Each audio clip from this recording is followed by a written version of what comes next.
اسلام آباد high court کا آئندہ ہفتے کا نیا ججز ڈیوٹی روسٹر جاری 3 نئے ججز جسٹس سرفراز ڈوگر، جسٹس خادم حسین سومرو اور جسٹس محمد آصف کل سے کیسز کی سماعت کے لیے دستیاب ہوں گے۔ اسلام آباد ہائی کورٹ میں آئندہ ہفتے سماعت کے لیے تمام 13 ججز دستیاب ہوں گے۔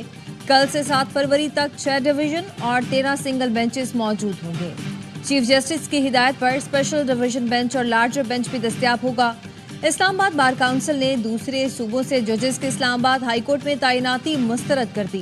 چیئرمین ڈسپلنری کمیٹی اسلام آباد بار کونسل علیم عباسی کہتے ہیں فیصلے کے خلاف کل وکلاء کنونشن میں آئندہ کا لائحہ عمل طے کریں گے۔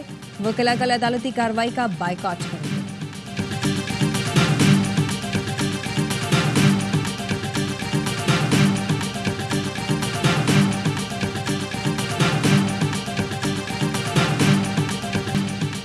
اسلام آباد ہائی کورٹ میں ججز کی مخصوص تعداد ہی 12 ہے تو پھر 13 کیسے کر دی گئی؟ 13واں جج لگا کر خلاف قانون کام کیا گیا۔ صدر اسلام آباد ہائی کورٹ بار ریاست علی آزاد کی پروگرام سوال یہ ہے میں گفتگو، کہا ججز کی ٹرانسفر کی ایسی کیا ایمرجنسی تھی؟ اس میں حکومت کی بدنیتی نظر آتی ہے۔ ایک جج اگر بعد میں آ کر عدالت جوائن کرے تو اس کو سینیورٹی کیسے دی جا سکتی ہے؟ 26ویں ترمیم میں لکھا ہے کہ 3 سینئر ترین ججوں میں سے چیف جسٹس بنے گا۔ 26ویں ترمیم میں جو کہا گیا اب وہ کیوں نہیں مانا جا رہا؟ صدر سپریم کورٹ بار میاں رؤوف عطا کہتے ہیں آرٹیکل 200 صدر کو اجازت دیتا ہے کہ جج کو دوسری ہائی کورٹ ٹرانسفر کریں۔ صدر مملکت چیف جسٹس سے مشاورت کے بعد ججز کا ٹرانسفر کر سکتے ہیں۔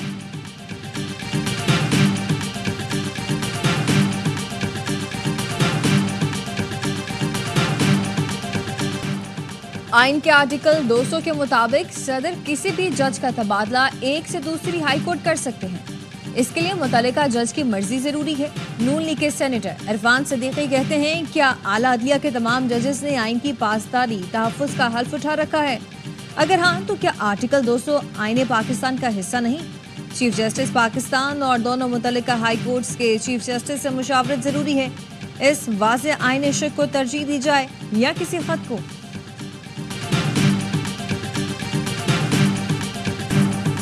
26ویں ترمیم کے بعد عملاً عدالتی نظام ختم کر دیا گیا۔ آزاد عدلیہ کے لیے لڑیں گے، عدالتوں کو ظالموں کے شکنجے سے آزاد کرائیں گے، حکومت میں آ کر 26ویں آئینی ترمیم ختم کریں گے۔ پی ٹی آئی رہنما اسد قیصر کا سوابی میں تقریب سے خطاب، کہا عوام نے بانی پی ٹی آئی کو منتخب کیا لیکن ہمارے مینڈیٹ پر ڈاکہ مار کر شہباز شریف کو بٹھا دیا گیا۔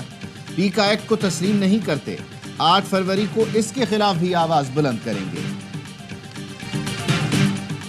وزیر اعظم شہباز شریف سے پیپلز پارٹی کے سینئر رہنماؤں کی ملاقات۔ اسپیکر قومی اسمبلی ایاز صادق کے گھر ہوئی ملاقات میں ملک کی مجموعی سیاسی صورتحال پر تبادلہ خیال کیا گیا۔ وزیر اعظم شہباز شریف نے کہا عوامی فلاح و بہبود کے لیے وفاق اور صوبے مل کر کام کر رہے ہیں، بہتر ہوتے معاشی اشاریے خوش آئند ہیں، سرمایہ کاروں اور اقتصادی اداروں کا پاکستان پر بڑھتا اعتماد خوش آئند ہے۔ لاہور میں ہوئی ملاقات میں پیپلز پارٹی کے رہنماؤں خورشید شاہ، شازیہ مری، غلام مصطفیٰ شاہ سمیت دیگر اراکین اسمبلی بھی موجود تھے۔ ARY نیوز سے گفتگو میں ترجمان سندھ حکومت نادر گبول نے وزیر اعظم شہباز شریف پر تنقید کے تیر برسا دیے۔ کہا دریائے سندھ سے کینال نکالے گئے تو وفاقی حکومت سے الگ ہو جائیں گے، سندھ کے پانی پر ڈاکہ ڈالنے کی اجازت نہیں دیں گے۔ بلاول بھٹو نے واضح کر دیا کہ وزیر اعظم کے خلاف عدم اعتماد کی تحریک پیش کی جائے گی، پھر یہ حکومت نہیں رہے گی۔ پی ٹی آئی حکومت کو بھی ہم نے ہی گرایا تھا۔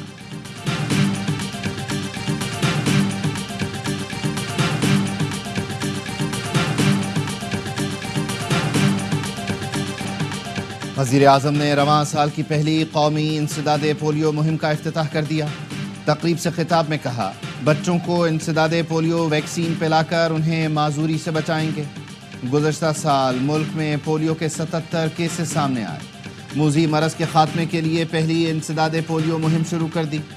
پولیو کے خاتمے کے لیے افغانستان سے بھی رابطے میں ہیں۔ کرم میں دیرپا قیام امن کے لیے اسلام آباد میں جرگہ، 30 رکنی مذاکراتی کمیٹی کے ارکان کی شرکت ہوئی۔ جرگے میں ایک دوسرے کے حقوق کا خیال رکھنے پر اتفاق کیا گیا۔ فریقین ایک دوسرے کے مقدسات کا احترام کریں گے۔ جرگے سماعتین نے خطاب میں کہا ضلع کرم کے عوام امن چاہتے ہیں، غلط فہمیاں دور کرنے کی ہر کوشش کا خیر مقدم کریں گے۔ جرگہ ممبران کا کہنا تھا پہلی بار عمائدین آپس میں بیٹھے ہیں، گلے شکوے کیے، قیام امن کے لیے عمائدین کو قریب لانے کی کوشش کی ہے۔ فریقین کے درمیان اچھے ماحول میں بات چیت ہوئی۔ امن کے لیے ضروری اقدامات، سوشل میڈیا کے غلط استعمال کی روک تھام پر بھی اتفاق رائے۔ عمائدین کے جرگے کی دوسری نشست کل پشاور میں ہوگی۔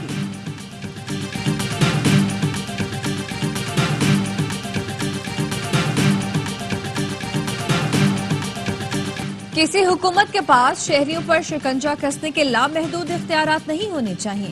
مسلم لیگ نون کے رہنما خواجہ سعد رفیق کہتے ہیں فیک نیوز ایک بہت بڑا مسئلہ بن چکا، پیکا قانون پر نمائندہ میڈیا تنظیموں سے مشاورت کی جائے، قانون کے تحت بنائے ٹرائبیونلز کے فیصلوں کے خلاف اپیل کا حق ہائی کورٹس کو دیا جائے، بنیادی حقوق کے تحفظ کے لیے پیکا قانون میں اسٹیک ہولڈرز کے مشاورت سے ضروری ترامیم لائی جائیں، قوانین کی چھڑی ہمیشہ وقت بدلنے کے ساتھ اسے بنانے والوں کے خلاف استعمال ہوتی ہے۔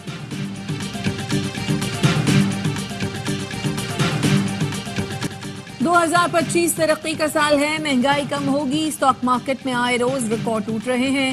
وزیر اطلاعات عطا طارق کہتے ہیں تعمیر و ترقی ہمیشہ نون لیگ کے دور میں ہوئی ہے۔ 190 ملین پاؤنڈ کی چوری پر پورا ٹبر پکڑا گیا، یہ اپنے دور میں صرف پیسہ کمانے میں لگے تھے۔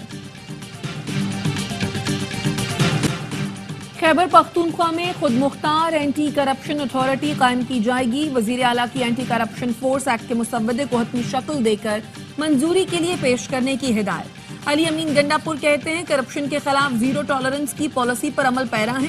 اینٹی کرپشن کو نئے خطوط پر استوار کرنے سے بدعنوانی کے خاتمے میں مدد ملے گی، لوگوں کو بے جا ہراساں کرنے کا سلسلہ بھی ختم ہو جائے گا۔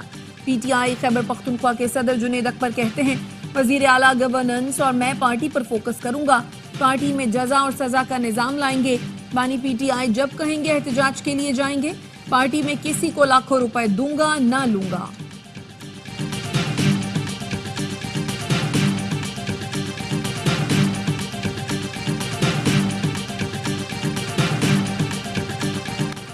آئی ایم ایف کی شرط پر سندھ حکومت کا زرعی ٹیکس عائد کرنے کا فیصلہ۔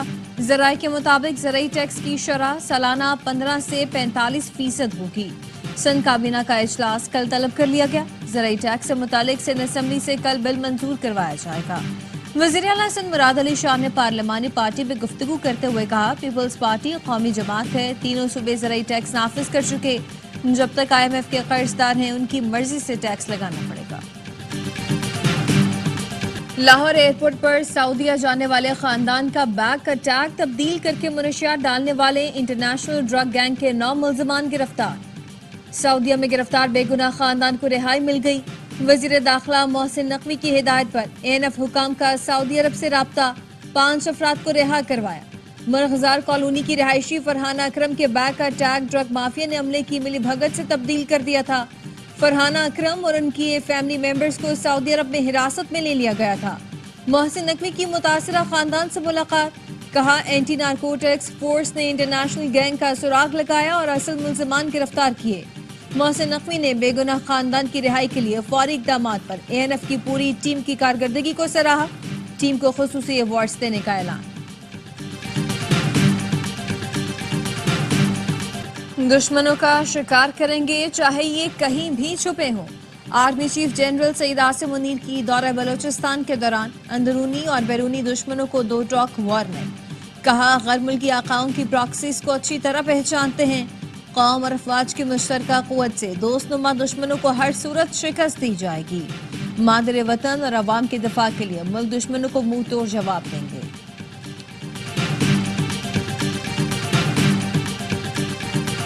کشمیر کی آزادی کے ساتھ کھڑے ہیں، کشمیر جہاد کے ذریعے ہی آزاد ہوگا۔ امیر جماعت اسلامی حافظ نعیم الرحمان کا مظفر آباد میں خطاب، کہا ایک بار پھر کشمیر کی تحریک کو منظم کرنے کی ضرورت ہے، ہم ذمہ دار قوم ہیں، کسی سے تصادم نہیں چاہتے۔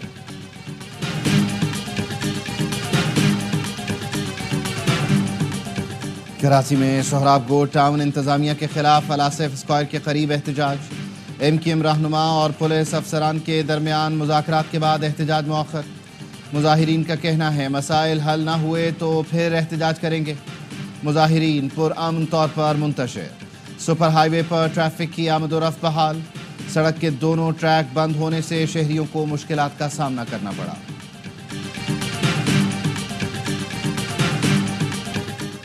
کراچی میں صدر موبائل مارکیٹ کے لاپتہ تاجر کی لاش 2 دریا سے ملی۔ مقتول آصف کمال صدر سٹار موبائل مارکیٹ میں تاجر تھا۔ مقتول آصف 3 روز قبل اپنی رہائش گاہ لانڈی سے کام پر جانے کے لیے نکلا۔ لاپتہ آصف کو اہل خانہ تلاش کرتے رہے، جس کے بعد اغوا کا مقدمہ درج کروایا۔ پولیس کو آج 2 دریا کے قریب آصف کمال کی تشدد زدہ لاش ملی۔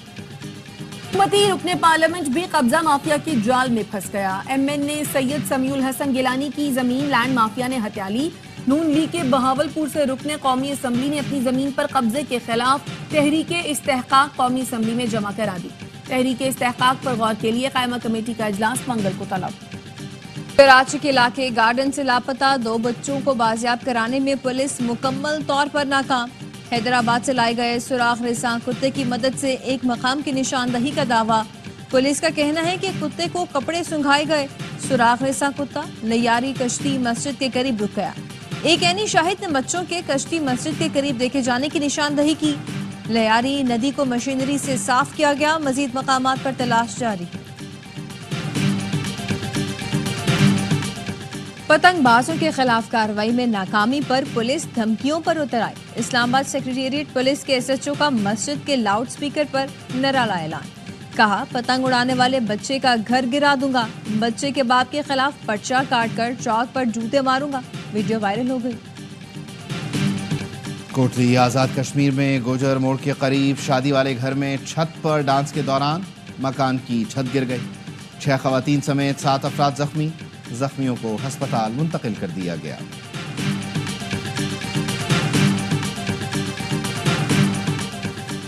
جہلم میں ٹک ٹاک بنانے پر بھائیوں نے نوجوان بہن کو قتل کر دیا۔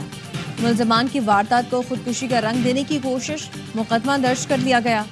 راولپنڈی میں 20 سالہ لڑکی کے قاتل گرفتار۔ قتل میں ملوث بہنوئی، پھوپھی، بہن کی نند اور پڑوسی گرفتار۔ پولیس کا کہنا ہے بہنوئی گلفراز اور پڑوسی امین لڑکی سے زیادتی کر رہے تھے۔ ابتدائی تحقیقات کے مطابق ملزمان نے زیادتی چھپانے کے لیے لڑکیوں کو قتل کیا اور تدفین کرا دی۔ چلو پارک میں شیر پنجرے سے باہر آ گیا۔ عملے نے بروقت شیر کو بے ہوش کر کے واپس پنجرے میں ڈالا۔ پارک ملازم کو شیر کا پنجرہ کھولنے پر حراست میں لے لیا گیا۔ وائلڈ لائف حکام کا کہنا ہے ملازم شریف مسیح نے جان بوجھ کر پنجرہ کھولا۔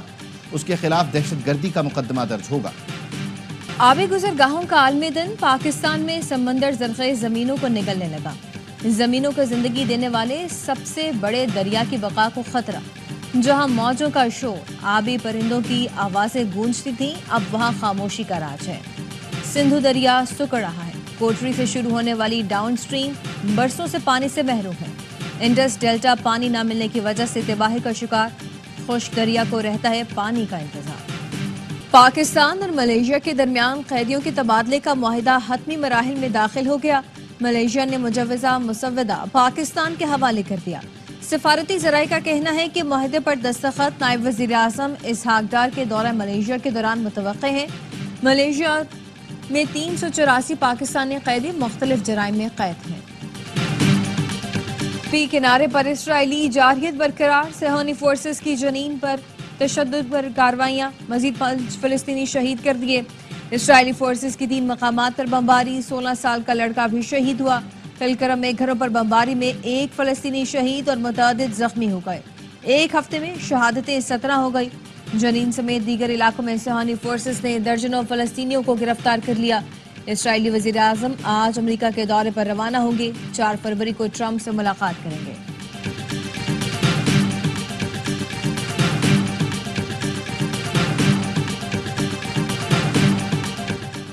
امریکی صدر ڈونلڈ ٹرمپ کے مصری ہم منصب سے غزہ کے لوگوں کو مصر منتقل کرنے پر گفتگو۔ مصر کے ایوان صدر کے ذرائع نے بات چیت کی تصدیق کر دی۔ مصری صدر نے صدر ٹرمپ کو مشرق وسطیٰ کے بحران پر بات چیت کی دعوت دی۔ وائٹ ہاؤس کا کہنا ہے صدر ٹرمپ نے غزہ سے یرغمالیوں کی رہائی میں مصر کے اہم کردار کو سراہا۔ عبدالفتاح السیسی نے کہا صدر ٹرمپ خطے میں امن لا سکتے ہیں۔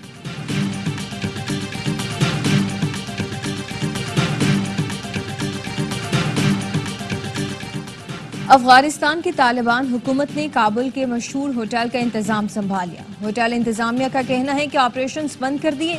ہوٹل کو متعدد بار حملوں کا نشانہ بنایا گیا۔ طالبان حکومت کی جانب سے کوئی بیان جاری نہیں کیا گیا۔